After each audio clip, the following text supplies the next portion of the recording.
Jaguar Liga Malaysia, Johor Darul Tazim JDT melalui musim yang padat musim ini berikutan perlu menghadapi saingan domestik, Liga Juara-Juara Asia Elite Akli dan Kejuaraan Kelab ASEAN atau Shopee Cup.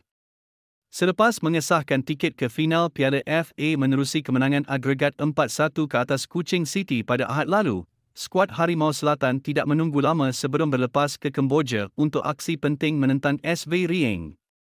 Kemenangan ke atas Decades itu hadir hanya beberapa hari selepas anak buah Hisco Munos dimalukan Melbourne City FC 0-2 dalam aksi akli pada 25 November, sekaligus menyaksikan JDT mengharungi dua perlawanan dalam tempoh seminggu. Keletihan jelas menjadi isu utama apabila Harimau Selatan kini perlu meneruskan perjuangan di Stadium Nasional Morodok Techoh, Phnom Penh bagi menentang juara bertahan Liga Kemboja tersebut.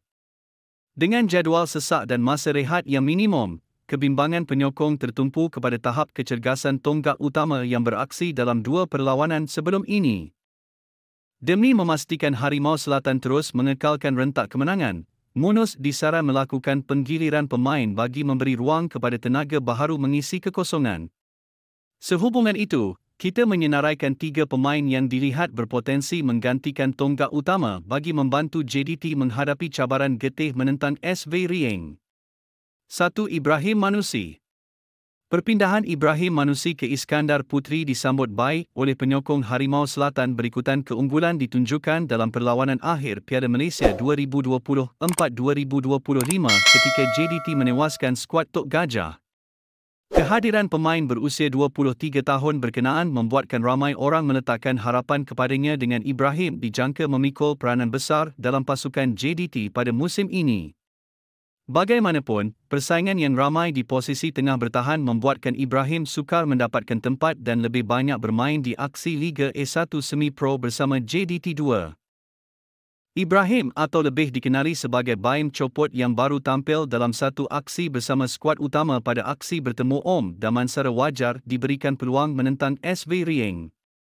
Tidak dinafikan aksinya ketika menentang Damansara mendapat kritikan, namun ia bukan alasan untuk menghentikan peluang kepada Ibrahim menonjolkan kemampuannya seperti ketika menyarung jersey Sri Pahang sebelum ini. 2. Christian Abad. Selain Ibrahim, seorang lagi pemain yang menjadi tumpuan kritikan selepas aksi menentang Damansara United ialah penjaga gol muda, Christian Abad yang beberapa kali melakukan kesilapan sehingga mengundang keresahan penyokong.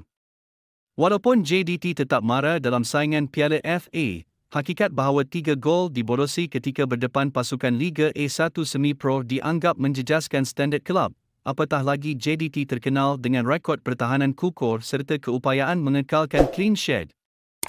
Namun, situasi itu tidak wajar dijadikan alasan untuk Hisco Munos terus mengetepikan Abad, terutama jika pengendali itu mahu memberi ruang rehat kepada Shihan yang baru beraksi penuh menentang Kuching City. Pilihan Munos juga agak terhad memandangkan penjaga gol import senior, Andoni Zubiauri turut dihimpit kritikan selepas kekalahan kepada Melbourne City baru-baru ini.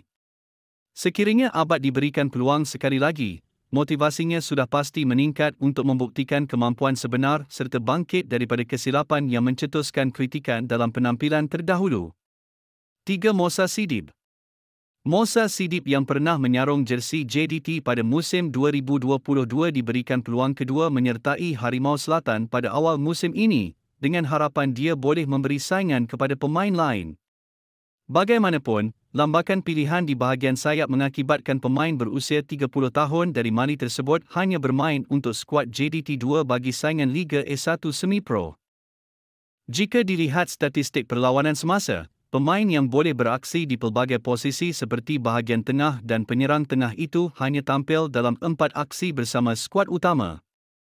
Kekurangan minit permainan itu membuka ruang untuk Sidib kembali membuktikan kemampuan sebenar, lebih-lebih lagi ketika JDT berdepan jadual padat dan memerlukan penggiliran pemain. Dalam situasi semasa, Munos mempunyai alasan kukuh untuk mempertimbangkan Sidib bagi aksi menentang SV Rieng susulan bahagian sayap kanan kini berdepan kekurangan pilihan ekoran kecederaan menimpa tonggak utama, Arif Aiman Hanapi. Akhirnya sekian informasi kami buat, semoga bermanfaat. Jangan lupa subscribe.